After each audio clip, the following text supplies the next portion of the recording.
صحیح بخاری حدیث نمبر 46 اردو ترجمہ۔ راوی ہیں حضرت طلحہ بن عبید اللہ رضی اللہ عنہ، فرماتے ہیں متن حدیث کا خلاصہ۔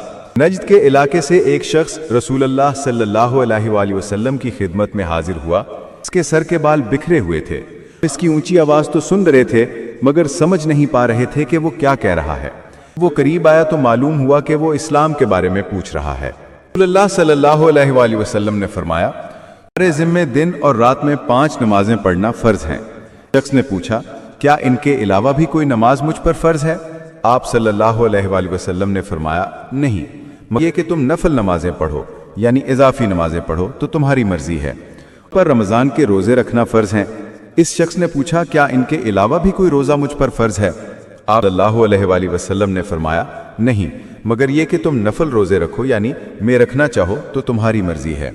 اور یعنی حضرت طلحہ رضی اللہ عنہ کہتے ہیں کہ آپ صلی اللہ علیہ وآلہ وسلم نے اس سے زکوٰۃ کا بھی ذکر کیا۔ اس شخص نے کہا، کیا اس کے سوا کوئی اور صدقہ یعنی زکوٰۃ بھی مجھ پر فرض ہے؟ آپ صلی اللہ علیہ وآلہ وسلم نے فرمایا، نہیں، مگر یہ کہ تم نفل صدقہ دو، یعنی تم رکھنا چاہو تو تمہاری مرضی ہے۔ نتیجہ وہ شخص پیٹھ موڑ کر چلا گیا اور کہہ رہا تھا، اللہ کی قسم، میں نہ اس سے کچھ بڑھاؤں گا اور نہ اس سے کچھ کم کروں گا۔